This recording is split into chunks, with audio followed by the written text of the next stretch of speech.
Blanchard and Calhoun Insurance. Your safety comes first with the First Alert Radar Network. First just got faster. Live from Augusta, you're watching News 12 at 6 o'clock. Good evening, I'm Hallie Turner, and we're starting things off with a look at the First Alert Radar Network. We showed you some of that flooding caused by some heavy rainfall yesterday, and now we're taking things over to First Alert meteorologist Emily Acton. And Emily, like I said earlier, it was pretty cool, or cooler, when I walked outside this morning for church. So are we expecting a lot more rain, tonight into tomorrow, this week? What are we looking at? Yeah, we're definitely going to have a wet forecast for us for the next 7 days. Today, we're starting to see some clouds building up for us. It's been a little bit milder, and that's kind of sad to say because I'm going to go ahead and tell you what we saw today. High temperature right at 89, but felt like 100. And sadly, the time of year we're in, that actually feels pretty good compared to what we have been seeing. So, hey, feels like 100. I think that we'll have to take it. Definitely beating out those days that we've had those heat index values a little bit above it, but now it's reading at 102. Those winds coming from the southeast at about 7 miles per hour, but we have some rainfall moving in. Doesn't look like it's going to be as intense as what we saw yesterday, but still some pockets of heavy rain expected. Right now we're seeing some heavy showers in really south of Interstate 20, and that was kind of the opposite yesterday. We were really heavy north of Interstate 20, so getting some evened out rainfall for our counties here in the CSRA, and that's going to continue throughout the rest of the evening, those scattered like showers and thunderstorms. So if you have any outdoor plans, just know that some scattered showers could rain on your parade, and they should be moving out relatively quick, but some of them could bring some heavy rainfall, Hallie. Following recent gun violence in Augusta, from the shootout in downtown to the murder of a 16-year-old on Peach Orchard Road to gun violence at the Augusta Mall, the community gathered today expressing change to bring an end to gun violence. Now, Eugene Brantley, the unopposed Democratic nominee for Richmond County Sheriff, briefly addressed the community on ways to find solutions to the gun violence. Tonight on News 12 at 11 o'clock, we'll hear a little from Brantley and what the younger generations are doing to address the violence. And the South Carolina Highway Patrol is investigating a deadly motorcycle accident. They say around 10 o'clock last night, the motorcycle was traveling south on Highway 301 near Short Avenue when it went off the road and hit a fence. And today marks the 78th wedding anniversary for former President Jimmy Carter and former First Lady Rosalind Carter. This is the first anniversary since her passing in November that they won't spend together. Rosalind was 96 years old when she passed. And on his 75th birthday, former President Carter said the most important decision of his life was marrying Rosalind. And it's now been 9 days since President Joe Biden's shaky debate performance, and the call for him to drop out of the race continues to grow. As CBS's Christian, and we're taking a live look at one of the nation's busiest airports, Hartsfield-Jackson International Airport in Atlanta. TSA says it's expecting today to be the busiest air travel day ever, with more than 3 million people set to be screened at airports around the country. AAA expects around 60 million people to travel by car this weekend as well. People arriving from their flights in Florida spoke out about their travel day. It was very, very busy from Charlotte coming here, and now returning. We are about 3 hours delayed going back. It was supposed to be one of the busiest travel weekends, I think, in a couple years, so we expected it. Well, the good news is that FlightAware's misery map does not look that miserable considering the high travel. Charlotte is facing some issues, and Texas near the Gulf of Mexico, they're seeing some delays. But Atlanta and up the East Coast are looking pretty good.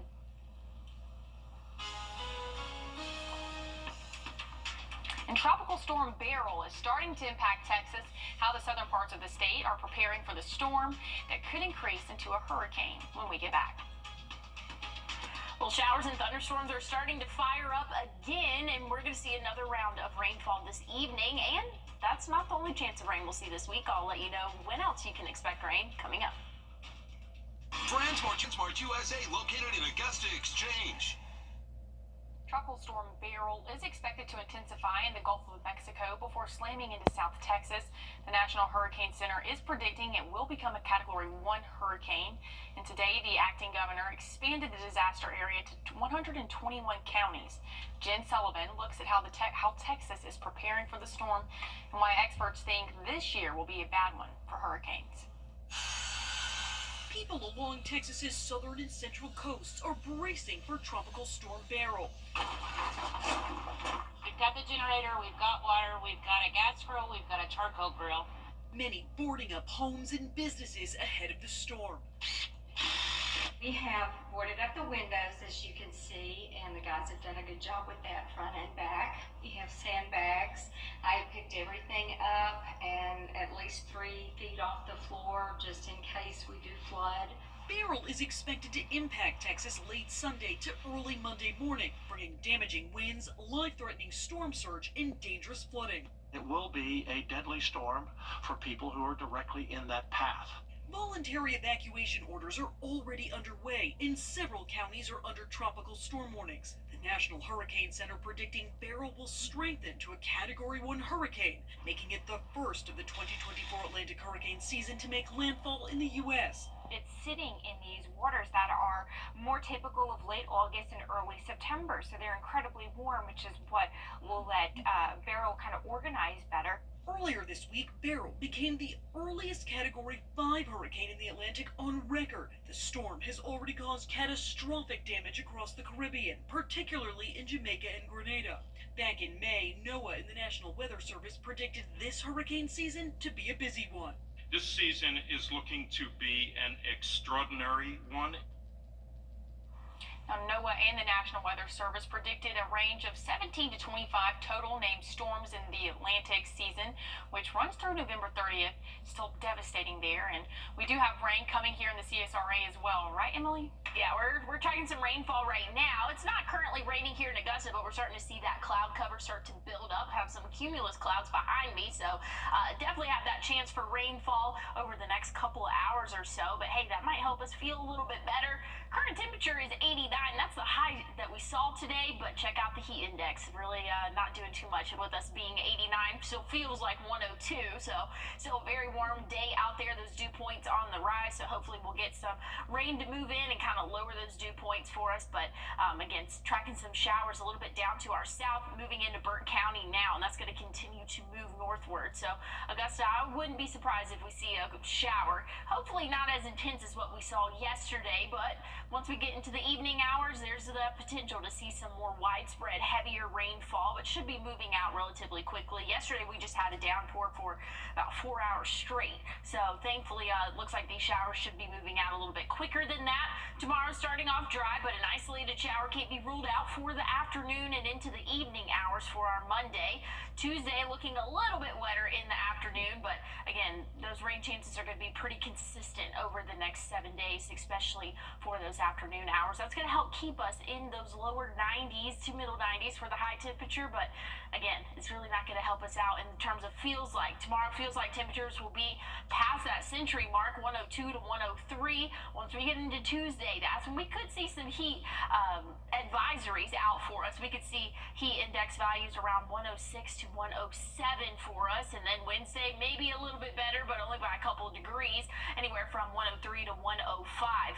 Again, for those feels like temperatures this week, so things are definitely warming up here. Something else that's warm, the Gulf of Mexico, and that's causing this tropical storm Beryl, which is expected to re-strengthen into a Category 1 hurricane. Rapid intensification with this storm, again, expected before it makes landfall in Texas. And again, that will come late overnight tonight to early tomorrow morning.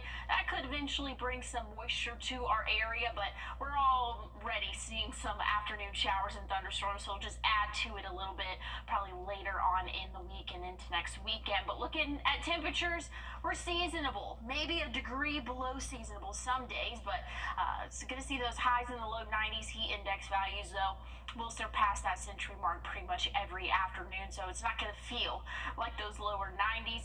Rain chances possible every afternoon. Thursday looking a little bit drier for us, but still don't rule out a stray shower again for your Thursday. Friday, Saturday, those afternoon showers again coming back into play. We'll still cruise in the low 90s, overnight lows ranging from those low 70s to mid 70s. So we're really not cooling off much for those overnight hours, Hallie, and my AC is bumping. Let me tell you, mine broke the other day, so Yeah. I don't wish this heat on anyone. It's miserable. Stay hydrated. So, moving on. NASA's attempt to send astronauts to Mars took a major step forward.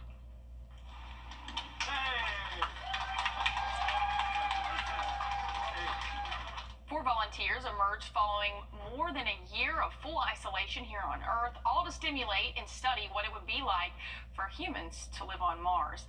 Their trials included mock spacewalks and tending to crops to practice for Martian habitats, but the mission commander says one of the hardest parts for the crew was leaving their loved ones behind, while saying his crew became especially close during the year-long isolation.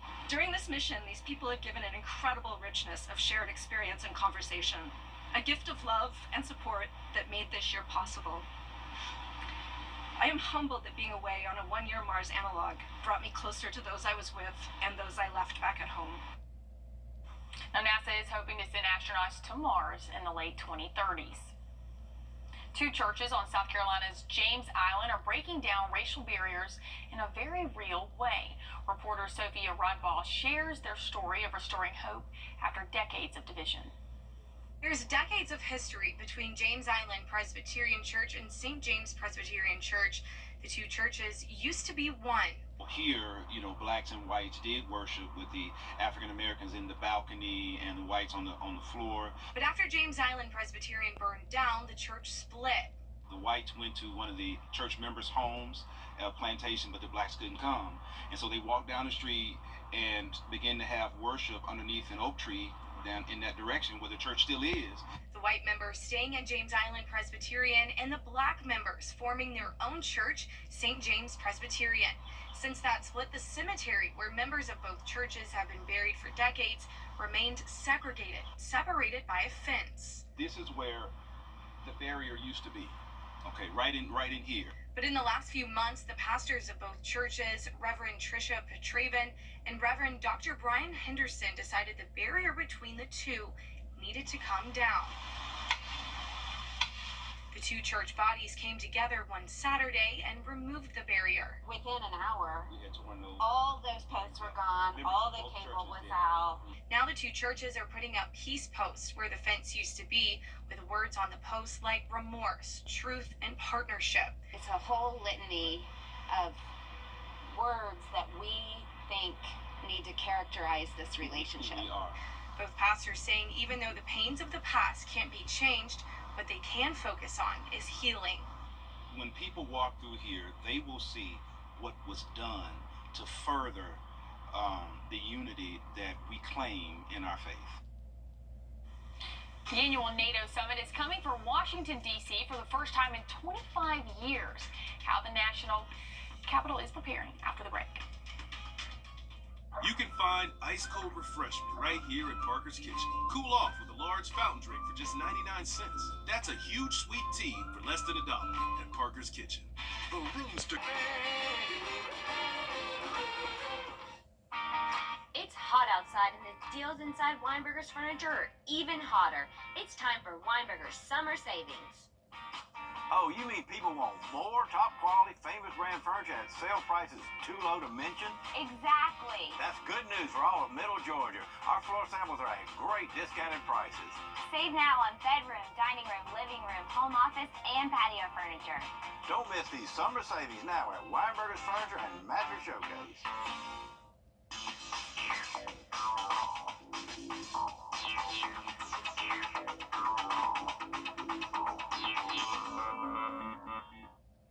First Alert Radar, powered by Jim Hudson Automotive Group. The lake fire continues to burn in California. The Santa Barbara County Fire Department posted this video of the fire burning in the Los Padres National Forest. So far, 3 helicopters and 10 air tankers have been assigned to help battle the fire. Over 1,000 acres of land have burned in the fire, and some witnesses described the flames as if they were looking at a volcano. The barricades are on hand around the convention center in Washington. Hilda football is preparing to make another mark on the region play this season. Plus, Hogs get their blockbuster trade deal done. Can we get a selfie? Nah, there's no such a thing. Tulsa King, Season 1, Sunday, July 14th on CBS and streaming on Paramount+. On your sideline.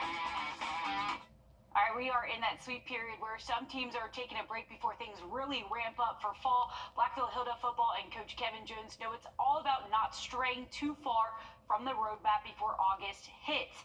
Last year, the Fighting Hawks made it to the third round of the playoffs. They had a 10-win season, which hasn't been the case for Blackville Hilda the previous 2 seasons. That kind of winning creates a certain expectation for the 12 seniors now leading the squad. It also helps that the past 2 years, they've had transfers to bolster their roster. This season, Demaria and Kirkland, a running back from Wilson Elko, made the switch, an all-region player that will now have a chance to make an imprint a town over.